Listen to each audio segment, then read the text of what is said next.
আল্লাহ মানুষকে সৃষ্টি করেছেন কষ্ট সহ্য করার জন্য, এবং তিনি মানুষকে সৃষ্টি করেছেন ভারী বোঝা বহন করার জন্য। লাকাদ খালাকনাল ইনসানা ফি কাবাদ। আমরা অবশ্যই মানুষকে সৃষ্টি করেছি ভারী বোঝা বহনের জন্য এবং কঠোর পরিশ্রমের জন্য।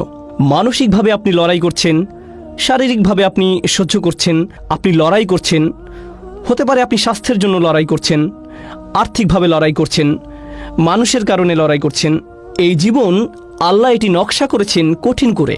কখনো হয়তো আপনি অন্যের দিকে তাকান এবং আপনি বলেন, আমার চেয়ে তাদের জীবন অনেক সহজ। কিন্তু আপনি জানেন না আল্লাহ তাদের আসলে কি অসুবিধা দিয়েছেন। এটি আপনার কাছে অদৃশ্য। প্রত্যেকেরই সমস্যা আছে, প্রত্যেকেরই চ্যালেঞ্জ আছে। আপনি উদাহরণস্বরূপ চিন্তা করতে পারেন যে ফেরাউনের বিশাল রাজত্ব ছিল, সাম্রাজ্য ছিল, সে সময়ের বিশ্বের বৃহত্তম সেনাবাহিনী ছিল, সমস্ত সম্পদ যা একজন মানুষ চাইতে পারে, সমস্ত শক্তি যা একজন